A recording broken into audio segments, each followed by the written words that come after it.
Welcome back, everybody, to another episode of Tubby Talk. As always, I am your host, Terry from Terry Leahy Foams, and with me, as always, are our two co-hosts. Chris McGuire. Steve Wright Jr. That's right. And where are you guys from? We're from Philadelphia. We're also from Tubby Robot Ice Cream Factory. That's right. Where is that located?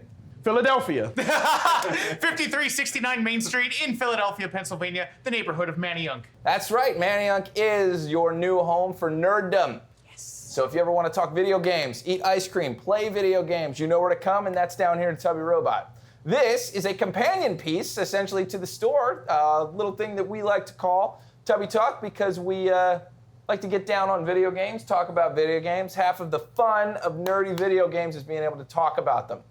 So today, we have a new topic. I'll leave it to these guys to introduce it. Well, today we're going to talk about side-scrollers. Those classic games where you move from left to right usually, sometimes from right to left. But they always have very specific, gameplay design features. It's one of my favorite genres, bar none. Love side-scrollers. So for me, it starts with the beginning, right? If you guys have been watching the show, and I hope you have, you know that the three of us all had a big Super Mario Brothers moment in our lives. Absolutely. When it showed up. And that is, to me, the quintessential side-scroller.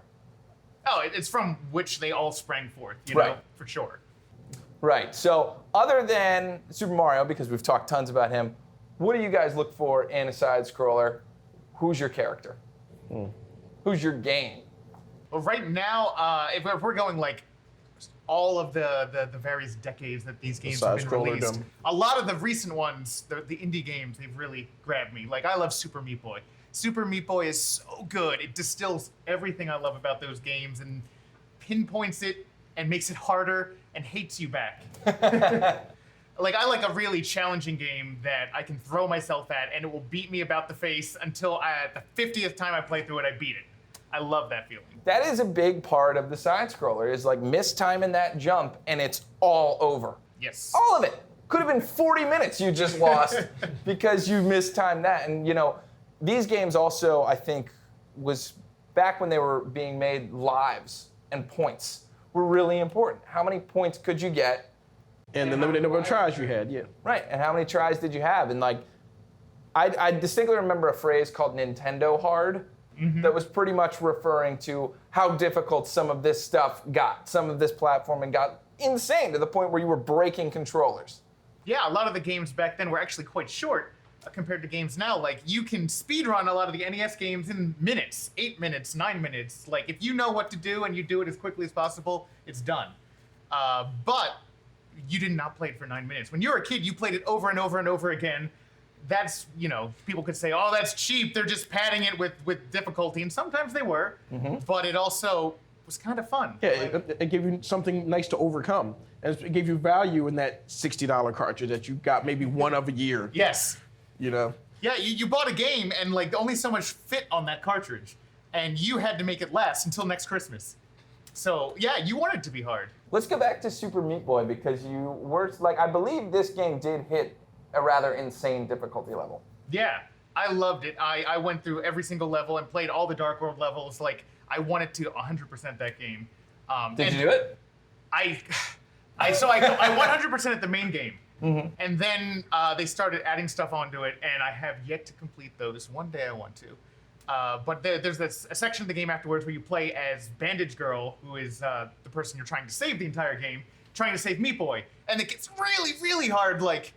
The whole game is hard, but it just jumps another level, and I have not beaten that yet. Who's the bad guy in that game? I can't remember. Dr. Fetus. Dr. Fetus. Which is a fetus in a jar in a mech suit, essentially. It's a with top a top hat, I hat and believe, monocle. Yeah. And this was just made recently, so what are the graphics like? It looks, it's definitely harkening back to a simpler time. It looks sort of 8-bit crossed with 16-bit, but a much wider resolution. Meat Boy is this tiny little guy on the screen, and the stages are huge. It's very it's a pixel art style, but it's not a finished or refined pixel art style, so it looks like raw pixels of hardness. Yeah, Meat Boy looks like 6 squares put together, but he's moving so fast through the levels you barely get the chance to see him. Leaving a trail of blood the entire way. Oh my God. Everything he touches, I was reading, the developers were saying, Meat Boy is a boy with no skin. That is his whole deal. So everywhere he goes, he's just gushing blood. Oh my god! And that's why his love interest is Bandage Girl, who is the only person who can keep him from bleeding over everything. Oh, that's. And is it safe for kids, that game? It depends. Like, if you're okay with your kids playing something where the main character is oozing blood everywhere, and when they die, they explode into, they're pixelated chunks of blood. My wife had my daughter playing it, and I was like, I don't know if I'm cool with her playing it. She's like, oh, it's just a platformer. I'm like, yeah, but there's a lot of blood in this game, but that's all. So if you're okay with, like, cartoony blood splats, yeah, kids can play it. Now, I distinctly remember a part of side-scrollers is that each one of them was different in how far they slid the character. Like, if you ran and then went back the other way, sometimes that wasn't good enough and you were going to slide to your death. Sometimes it would be an immediate. Yeah. So where's Meat Boy fall on that? Meat Boy is all about precision. So, like, basically, like, he slides a little bit, but it's all about your air control in that game because you wall jump a lot. And when you wall jump, you go further horizontally for some reason. It's not really physics, but you're running and jumping off of walls, dodging various buzzsaws the whole time. So you're in the air most of the game. Wow. Yeah. That is, I guess that's a big part of side-scrollers. Is some of them you go to the right, but I think in all of them at some point you're going up too. A lot of them, yeah. You know, I mean, Yeah, I'm that's how thinking they back to changed up the those- gameplay. They have vertical levels or descent levels, but they were never as fun as just the side-to-side scrolling as fast as you can levels. It's like, oh, water level. Oh, God. That's right. Case in point. Yep. So, Steve, what do you got? Well, I was thinking about the side-scrollers I used to enjoy in the most of my youth, especially the side-scrolling platformers. I would have to say, as cheesy as they were, it was a lot of the mascot games. Oh, They were almost okay. always a side-scroller, especially after Sonic the Hedgehog came out. They all tried to ape that aesthetic. It was always a too cool for school, rodent of some sort. Yeah. Like off the top of my head, That's true. there was Bubsy, which was a cat. That was too cool I'm for going to school. list these near you, so let's see there's what so you many. know. There was Rocky Knight Adventures, which was like an armadillo or something in a suit of armor was with a possum, the I lance. thought. It was a possum. Okay, thank you. It was a possum in a suit of armor with a lance, and he had a rocket pack. Because how cool is that, right? Then you also had things like Gex, who wasn't a mammal, but he was a lizard, but still ran very quickly from the left to the right, avoiding obstacles or And picking was up cool. collectibles. And he had sunglasses. sunglasses, That's right. how cool he was. He needed sunglasses. But only for the box art. The coolest and most mascotty, though, is Cool Spot, whose name is Cool Spot. He wore sunglasses. That's all he did, and he was a mascot for 7 Up. Not Yeah. a bad Super Nintendo game. He had a The couple Genesis of games. version was superior. Whoa, why is that? Was it actually? It was a different game altogether. Yeah, and he could throw it was stuff. it was harder, and there was much more. I think there was more platforming involved in the Genesis version than the SNES version. I remember missing jumps frequently in the Genesis version.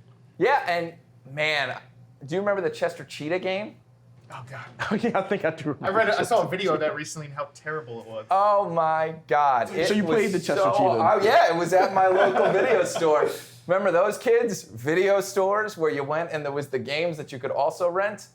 It was the only way I played most of my games. Me Like too. we were saying before, you got 1 game a year, Yeah. 2 if you're lucky, and then the rest was like you saved up to rent. You trade, or you trade with friends at school that you trusted Yeah. to give you your game back, which didn't always happen. But at the time, like these were still toys, so people were just kind of gambling. They didn't know what game was going to hit and what wasn't. So, and invariably, there was Chester Cheetah, the game for Super Nintendo there, and I played it, and it was terrible. It was real bad. But you're right, there were so many mascots, and it extends actually. I mean, geez, remember all the Disney games? Yeah, I was just thinking of Aladdin, because that's another game that there's a gameplay dichotomy between Super Nintendo version and the Genesis Totally version. different That's games. right. They were designed differently. There was almost nothing in common besides they both had Aladdin.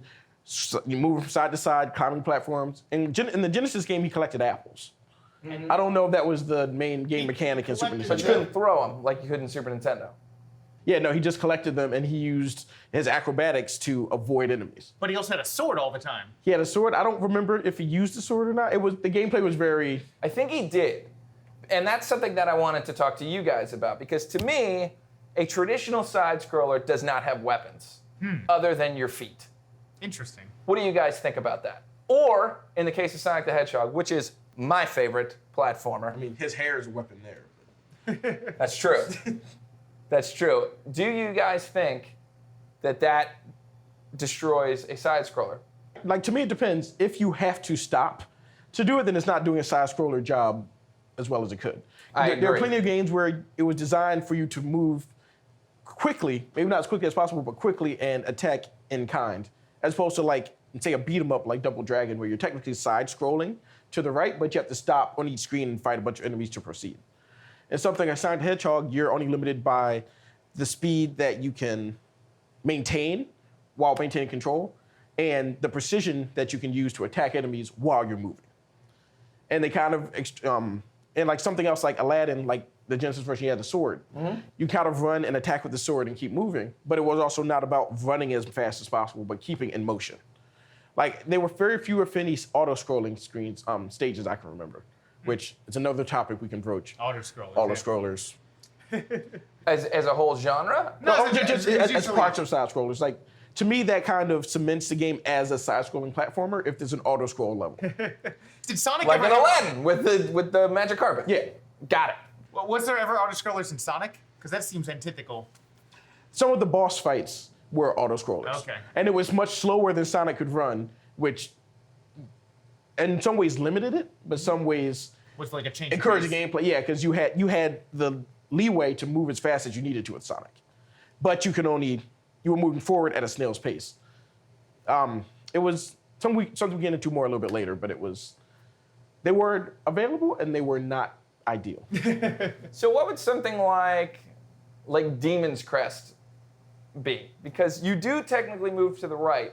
See, Demon's Crest, I almost see like an action RPG. Because you're going through that game, you're upgrading your abilities, and you have the different forms in that game. That game's awesome, by the way. So good. I'm going to bring it up in every episode. And I don't think it destroys the game at all. Like, it's not a pure platformer. I mean, he flies a lot in that game, and as you change your forms, you fly more and more, or less. The rock form doesn't fly at all, if I remember correctly. He does a little charge move. Yeah, so I think there's a lot of leeway. Like, there's a lot of different types of games you can have in a side-scrolling genre. And these, I think we're talking about platformers today, but I wouldn't call that a platformer for sure. That's more of like an action RPG.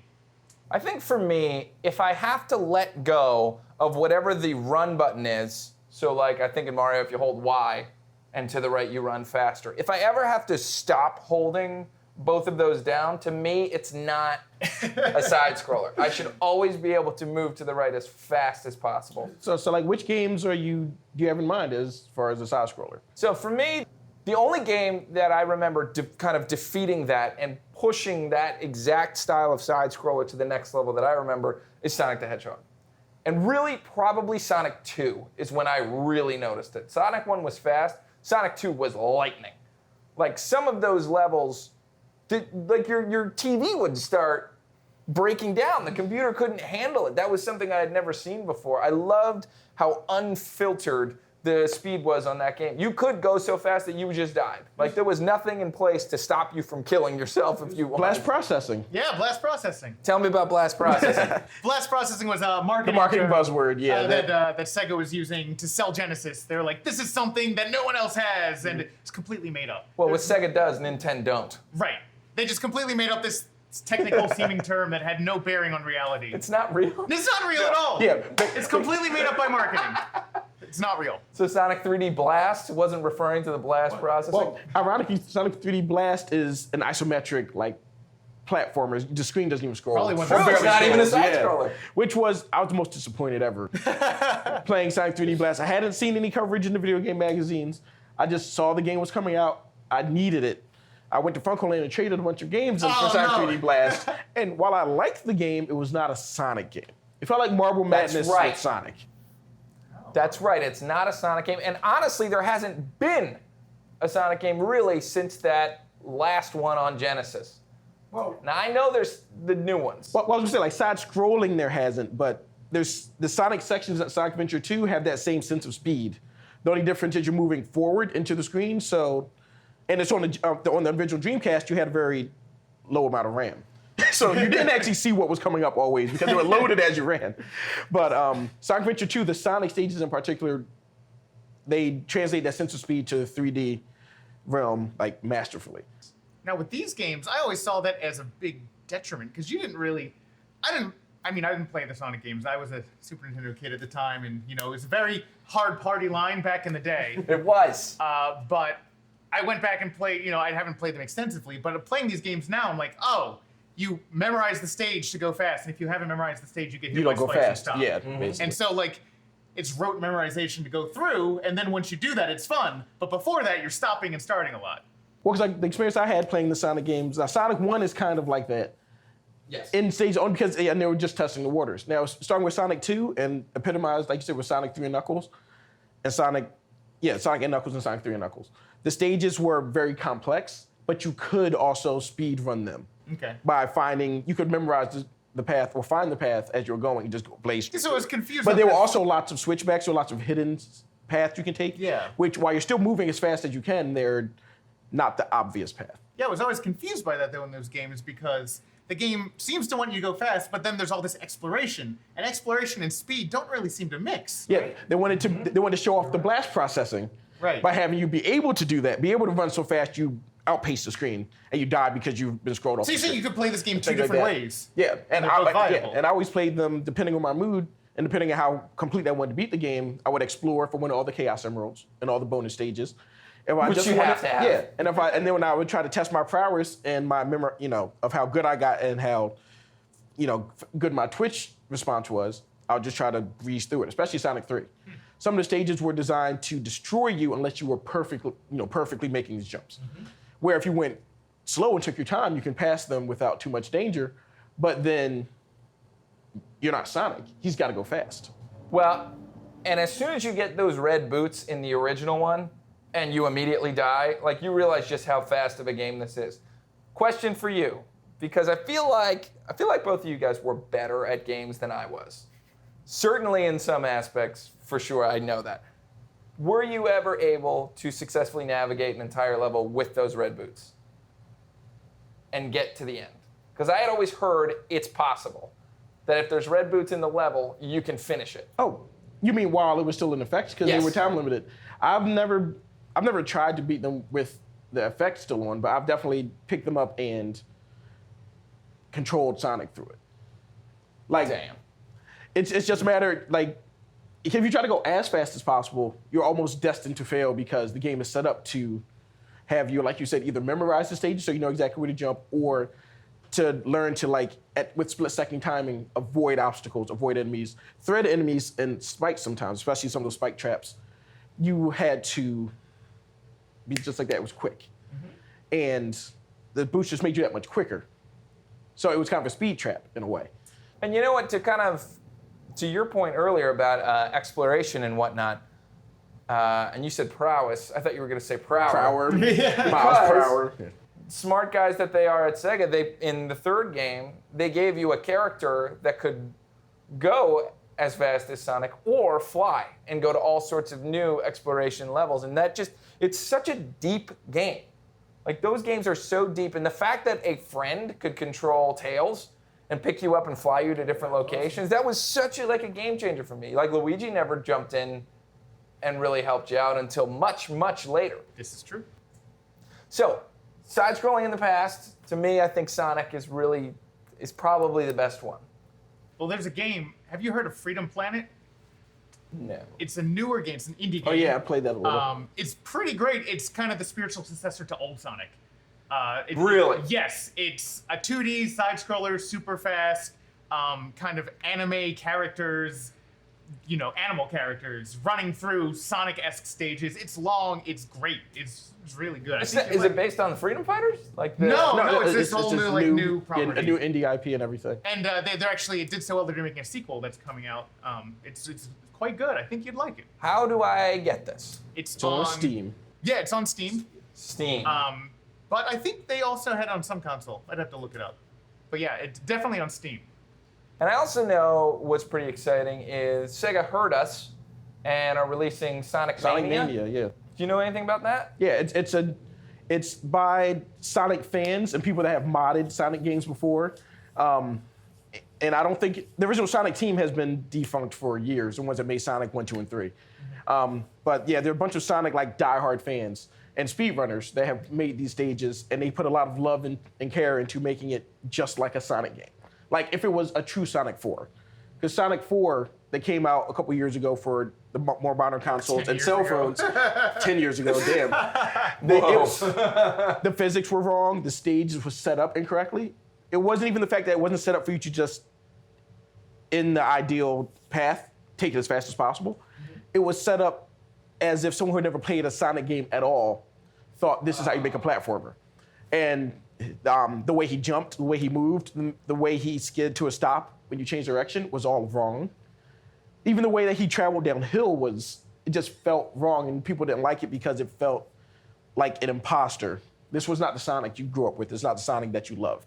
So then Sonic Mania is made by somebody who has loved those Sonic games so much that they've made their own versions of levels, or they play it so much that they can beat stages, find glitches, and beat them in 3 seconds, in 10 seconds. So it's being released as like an actual game? Yeah, so it's an actual game. It builds off of the fact that Sega's been trying to make a Sonic game in the vein of the old Sonic games for 20 years now, and failing. So now they said, let's go to the fans who are much more versed at this game than we are. Current Sonic, current Sega executives, and they've taken the game and made a Sonic platformer's dream. It's funny. I feel like you could do a whole show on Sonic because, like, the fact that that Sega has been, like, people loved Sonic back in the day, but they've never been able to nail that since Sonic 3, arguably, right? Like, there's a divergence when 3D happened, and then they've never been able to go back. And, like, people still they get nostalgic for Sonic Adventure. And they're like, they've never captured Sonic Adventure. And other people go, that was garbage. They never captured Sonic 3. That's right. Yeah, and I don't know if Yuji Naka just got tired of it, because he went on to make Dreams on Sega Saturn. Oh my God. And they came out. So I don't know how much involvement he had. Nights into Dreams. Yeah, Nights into Dreams. Yeah, sorry, yeah. So I don't know how much time he had, how much input he had in the side scrollers. He definitely didn't have any in Sonic 4. Yeah. Quote unquote. I refuse to call it that because wow. It's Sonic 4 with an asterisk. So Sonic Mania is like Sonic 4. Should have been. Should have been, exactly. So you guys were just talking about making Sonic games and people who absolutely love them doing that. Nintendo released a game where you could do just that, Mario Maker. Do you guys have any experience with that? I played hundreds of hours of Mario Maker. We need to hear about it. Mario Maker's incredible. It's one of the best things ever made, and it's on the Wii U, which very few people had. I'm one of the few. I loved it. It's actually released to the 3DS recently, last year. But the Wii U version's great because you get to make your own Mario levels, which is something I always dreamed of. And I know I'm not alone when I used to take graph paper and draw Mario levels out. Oh yeah, me too. Like in math class, and pretend that I could play them, and you're just like, this is what I would do. And now this game lets you do it, and it's quicker than drawing on graph paper. You just throw it in. It's amazing how fun they made it to just design stuff. What can you do? Like what so you get to choose I'm like looking for the Mario. Yeah, you get to choose the elements. You'd be like, all right, I want ground, and you just draw the ground, and then you pick, I want question blocks. You just put question blocks here and there. I want these items in those question blocks. And I want a pipe, and this pipe's going to go to this other level, and this level's going to take me out. Like, you can get pretty complicated with it. Yeah, the added pipes was one of the first updates where you could have a subzone, like in World 1, 2, in the original Mario Brothers, where you walk to a pipe and you're just in a whole different, you're underground cavern zone, music changes and everything. And you could do that with a ground stage, and I think you might have a sky stage you could there's transition to as 6 well. different stages. 6 different, yeah. There's the ground, so you could go between these different themes, like overworld, underworld, in the sky, underwater. But then there's Ghost House as well. Ghost House and Bowser Castle. Bowser Castle, those are the 6. Yeah. But then you can switch the style between 4 different Mario games. So you could play it, so it's a Mario 1, Mario 3, Mario World, or the new Super Mario Brothers style. All in the same game. So you could take the same level and switch the theme in the push of a button. Yeah, and it would change the physics. It would update Change the physics? Yeah, because the Mario games had different physics between the different versions. So, like with the new Super Mario Brothers, you also you had a spin jump. Yeah, the spin jump as well, which wasn't available. Super Mario World, you had their style spin jump. Yeah. Where you could bounce on like spikes and like and certain enemies without dying. And then in Super Mario 3, well, you had things like the raccoon suit, which didn't exist in the other games. Just the P level when you ran, and you kind of got that maximum velocity where you could fly up. Yeah, you had the P when you could fly, or if you had the raccoon suit. So you could design an entire level and then say, I want it to be Mario 3 level layer, and then it would just happen. Can I play as, say, like the original Mario from Mario Brothers, and get an item that's specific to another game and have it actually work? Some of them. So they ported over like Kuribo shoe. You could be in any. That's when you would jump on a Goomba when he had the shoe, and you could have that. They put that in all the games. That's a big green boot? That's a big green boot. That's right. They ported all the enemies over to the old style. Like Thwomps were not in the first game, but they put them in this game. A lot of the stuff moved over. Yeah. Thwomps were not in the first game? Thwomps made their appearance in Mario 3. That was their first time. Oh my God. Yeah. I thought they were in the first one. Nope. Another big Booze. Booze did not exist until the third game. They're in the first one. Holy my world just like exploded. I like that this is the show where pretty much these guys reveal something that just blows my mind. Yeah, so they ported it's cool to see all this stuff they put into like the old 8-bit style. They had things like Wigglers, which were the caterpillar enemies from Mario World. Mm-hmm. They ported that to Mario 3, to Mario 1. So that's cool. So you can pull all that. It's all of them. Are all of the items in it, even the weird ones? No. And that's one of the points of contention people got mad about. There was no, unless they updated it by the time I stopped playing, there was no Hammer Brothers suit, which was my favorite power-up from Mario Brothers 3. No frog suit, no Tanuki suit.